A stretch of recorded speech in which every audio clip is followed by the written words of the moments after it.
তপস্বিনী রবীন্দ্রনাথ ঠাকুরের লেখা একটি ছোট গল্প। বৈশাখ প্রায় শেষ হইয়া আসিল। প্রথম রাত্রে গুমট গেছে, বাঁশগাছের পাতাটা পর্যন্ত নড়ে না।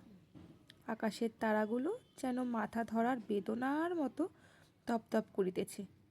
রাত্রে 3টের সময় ঝিরঝির করিয়া একটুখানি বাতাস উঠিল। ষোড়শী শূন্য মেঝের উপর খোলা জানালার নিচে শুইয়া আছি। একটা কাপড়ে মোড়া টিনের বাক্স, তার মাথার বালিশ। বেশ বোঝা যায় খুব উৎসাহের সঙ্গে সে কচ্ছা সাধন করিতেছে। প্রতিদিন ভোর 4টের সময় উঠিয়া স্নান সারিয়া ষোড়শী ঠাকুর ঘরে গিয়া বসে। আহ্নিকে করিতে বেলা হইয়া যায়। তারপরে বিদ্যার রত্নমশাই আসেন, সেই ঘরে বসিয়াই তার কাছে সে গীতা পড়ে। সংস্কৃত সে কিছু কিছু শিখিয়াছে। শঙ্করের বেদান্ত ভাষ্য এবং পতঞ্জলি দর্শন মূল গ্রন্থ হইতে পারিবে। এই তার পণ। বয়স তার 23 হইবে। ঘরকন্যার কাজ হইতে ষোড়শী অনেকটা তফাৎ থাকে।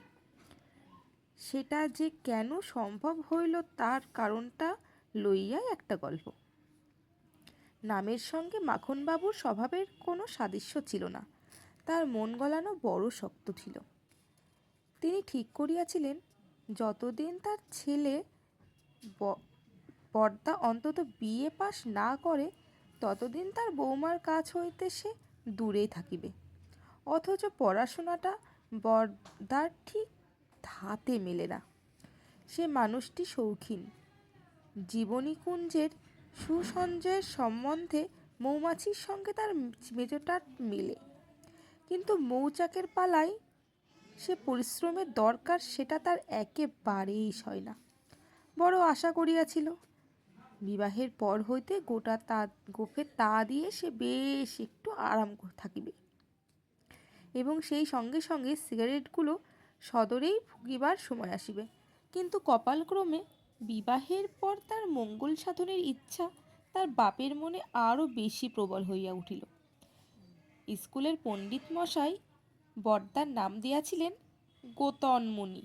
বলা বাহুল্য, সেটা বরদার ব্রহ্মতেজ দেখিয়া নয়, কোনো প্রশ্নের সে জবাব দিত না বলিয়াই তাকে তিনি মুনি বলিতেন, এবং যখন জবাব দিত তখন তার মধ্যে এমন কিছু গব্য পদার্থ পাওয়া যাইত যাতে পণ্ডিত মশাইয়ের মনে তার মতবুদ্ধি সার্থক হইয়াছিল।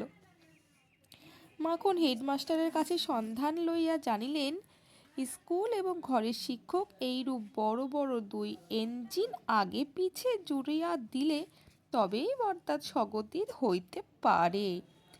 অধম ছেলেদের যারা পরীক্ষাসাগর তাড়াইয়া দিয়া থাকেন, এমন সব নামজাদা মাস্টার রাত্রি 10টা, 10:30 পর্যন্ত বরদার সঙ্গে লাগিয়া রইলেন।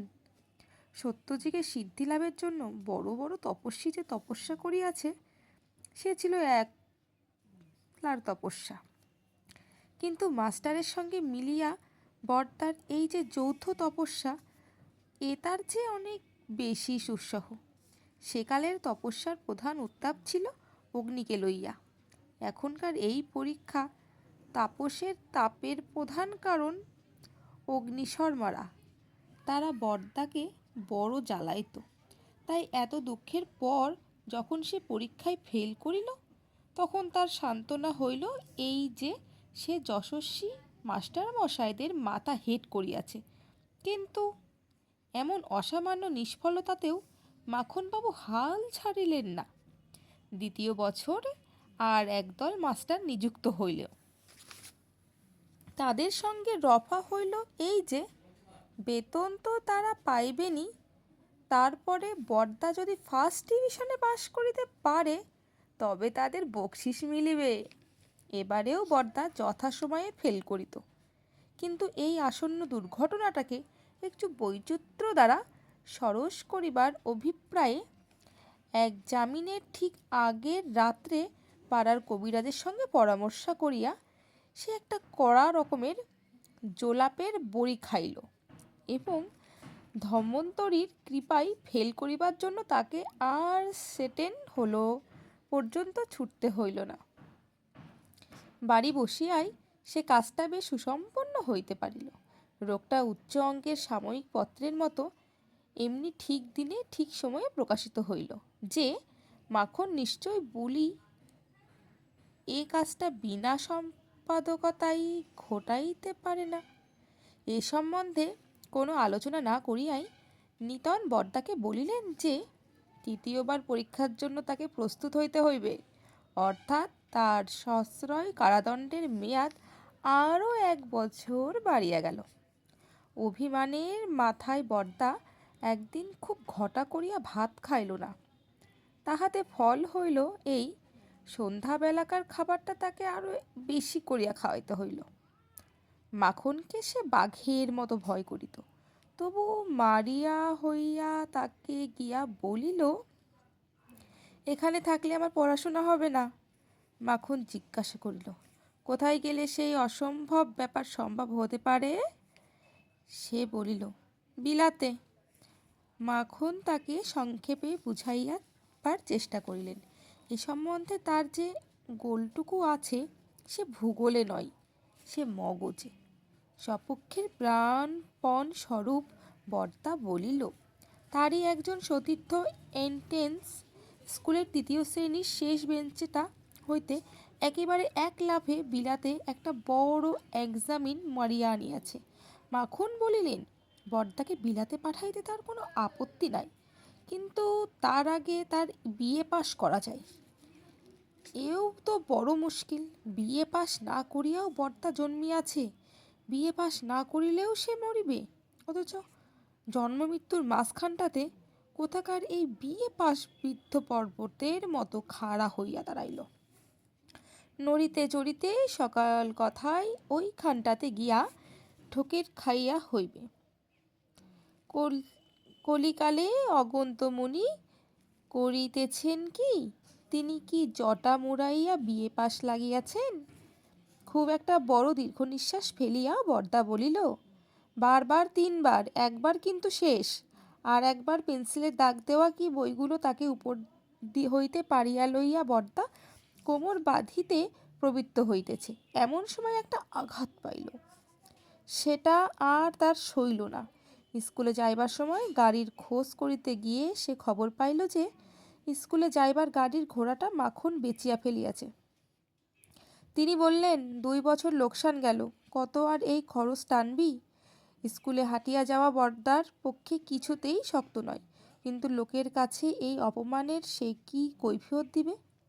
অবশেষে অনেক চিন্তার পর একদিন ভোরবেলা তার মাথায় আসিল, এই সংসারে মৃত্যু ছাড়া আর একটা পথ খোলা আছে যেটা বিএ পাশের অধীন নয় এবং যেটাতে দ্বারা সুদ ধন জন সম্পূর্ণ অনাবশ্যক। সে আর কিছুই নয়, সন্ন্যাসী হইয়া। এ চিন্তার উপর কিছুদিন ধরিয়া গোপনে সে বিরন্ত সিগারেটের ধোঁয়া লাগাইল। তারপর একদিন দেখা গেল স্কুল ঘরে মেঝের উপর তার কি বইয়ের ছেঁড়া টুকরোগুলো পরীক্ষা দুর্গের ভগ্নাবশেষের মতো ছড়ানো পড়িয়া আছে। পরীক্ষার্থীর দেখা নাই। টেবিলের উপর এক টুকরো কাগজে ভাঙা কাচের গ্লাস দিয়ে চাপা, তাহাতে লেখা, আমি সন্ন্যাসী, আমার আর গাড়ির দরকার হইবে না।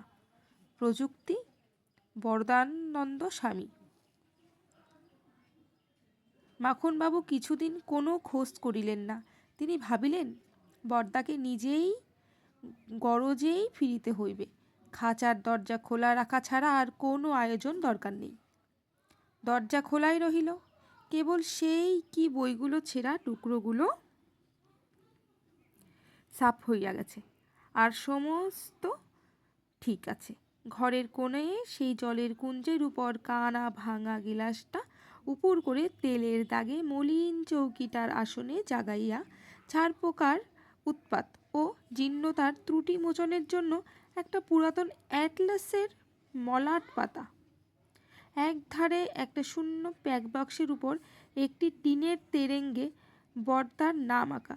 দেয়ালের গায়ে তাকে উপর একটা মলাট, ছেঁড়া ইংরেজি বাংলা ডিকশনারি, হরপ্রসাদ শাস্ত্রীর ভারতবর্ষের ইতিহাসের কতগুলো পাতা, এবং মলাটে রানা ভিক্টোরিয়ার মুখে আঁকা অনেকগুলো এক্সারসাইজ বই, বই খাতা ঝাড়িয়া দেখিলে ইহার অধিকাংশ হইতে অকটেন কোম্পানির সিগারেট বাক্সবাহিনী বিলাতি নটীদের মূর্তি ঝরিয়া পড়িবে। সন্ন্যাস আশ্রয়ের সময় পথের সান্ত্বনার জন্য এগুলি যে বর্দার সঙ্গে লয় নাই তার হইতে বুঝা যাইবে তার মন প্রকৃতিস্থির হইল না।